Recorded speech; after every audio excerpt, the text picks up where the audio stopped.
G'day everybody, and welcome back to another Sims 4 speed build here on the wilder side.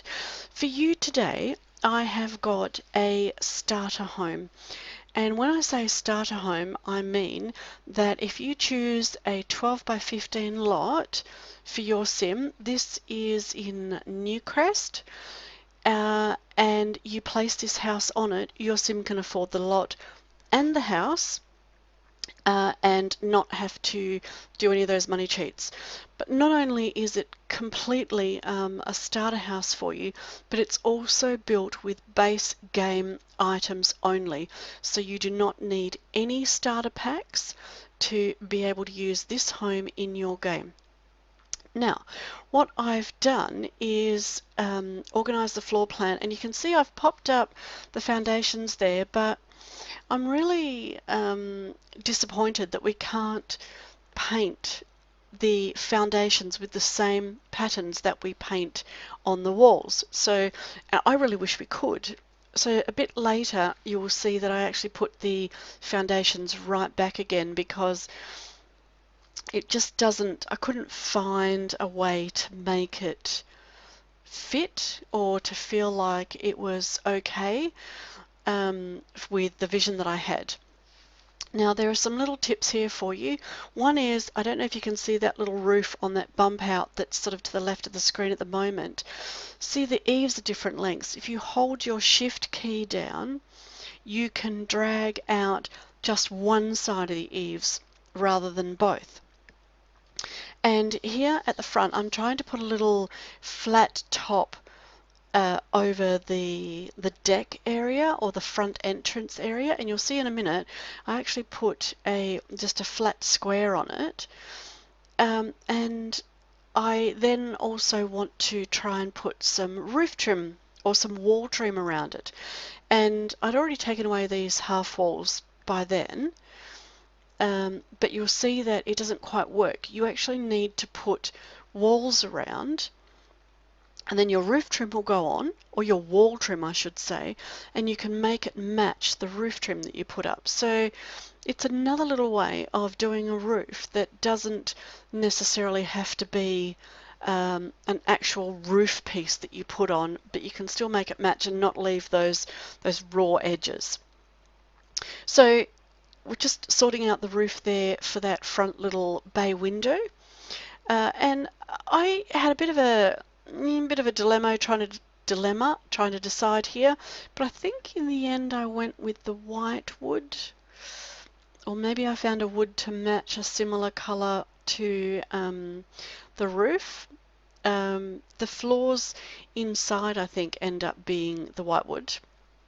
Just change the time of day because the light affects how the paint items work. There you see I've changed it to the wood and I've lowered it back down. I think I went one too many, so I drag it back up again in a sec because it's put it in a little bit of a hollow. And I've also put some, here we go, some wood accents on so that it looks a little more modern.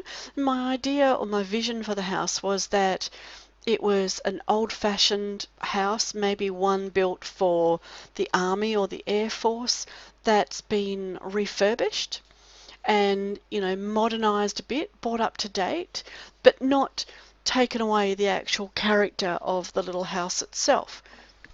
So we've used throughout, I think, a black and white theme for the most part, with just little pops of colour in some places.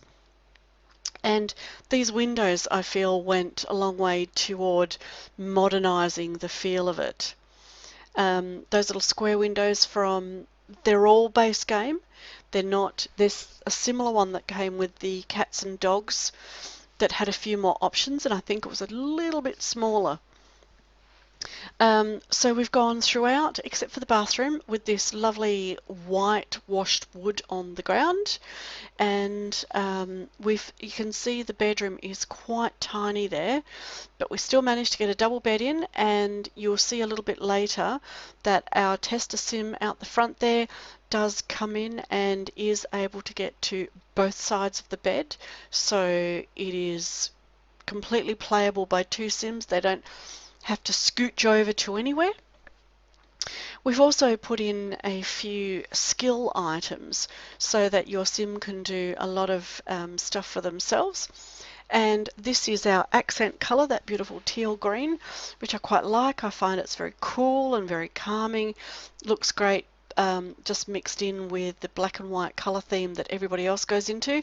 And again, that shower popped into the wall like that should be playable by your Sims, provided you have that move objects cheat on. If you don't, your sim may not be able to get into the shower. And I originally put two counters there, but we went back to the one just because it's a little tiny bathroom and I didn't want it to feel like it was too cramped. I wanted it to feel a little more modern, a little more spacious.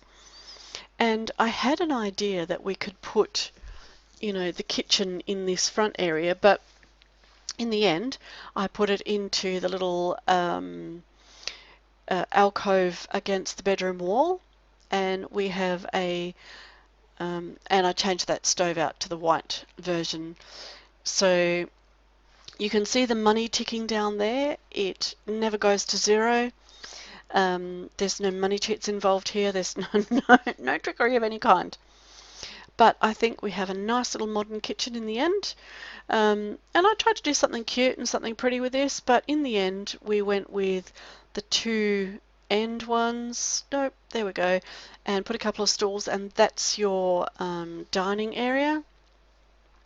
We don't put another dining room in. We absolutely could, but I've chosen to put in that little bay window. In the end, you'll see that we don't use it for the lounge room at all. We have a little sitting area with a television here, and I haven't even sized up the television.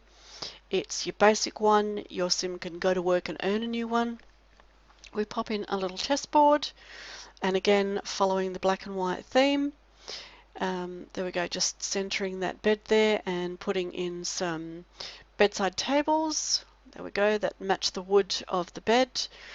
And a storage so they can change their outfits if they want. Nice little rug to match that blue / teal wall, and little artist easel there.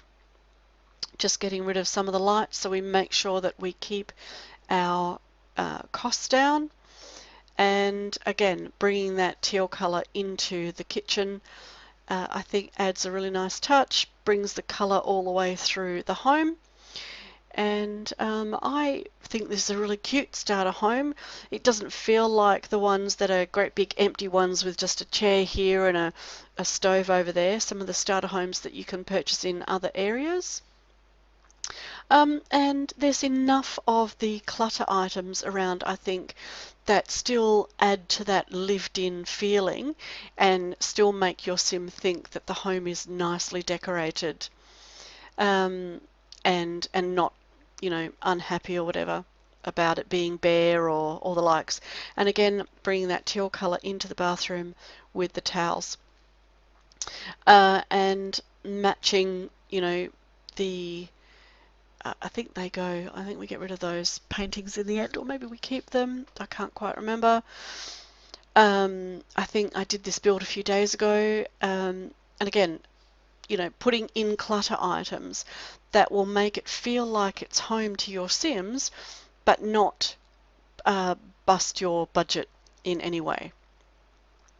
I think in the end it is a really cute little home that I would be happy to start my Sims off with and start their adventure in whichever town that I choose to live in. And just finishing off the bedroom here, making it interesting, and again putting those clutter items in that will make your Sims happy with the decorating, keep their moods up, because we all know about keeping the Sims moods up. It just drives me nuts sometimes, and I'm sure it does you. Making sure there's sufficient light, but not you know, making it too bright or not homely enough. And we still have enough left to do a little bit of landscaping. rather than just having that house on a bare block. And it just goes to show you that if you choose to, you absolutely can have a house that is not, that doesn't look like its base game and doesn't look like its starter, and but yet it is still, you know, within your starter Sims budget. And yes, got that. There we go. I just discovered that it was down too low. Got the terrain painting happening so that it looks like it's a little bit real. Remembered the bins, remembered this one, and then remembered that I hadn't put one in there, so there are bins, everything's there. And a little bit of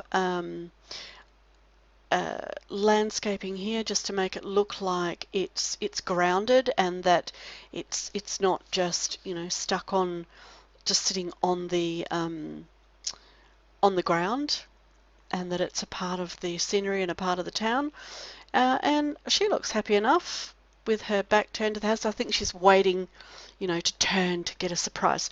So here come the screenshots. I really enjoyed building this. I hope you enjoy it as much as I did. I'd love to see pictures and hear about if you placed this in your world and how your Sims got on and how you played them with this house. So let me know in the comments, and absolutely include links to any of the screenshots that you use. I'd absolutely love to see them.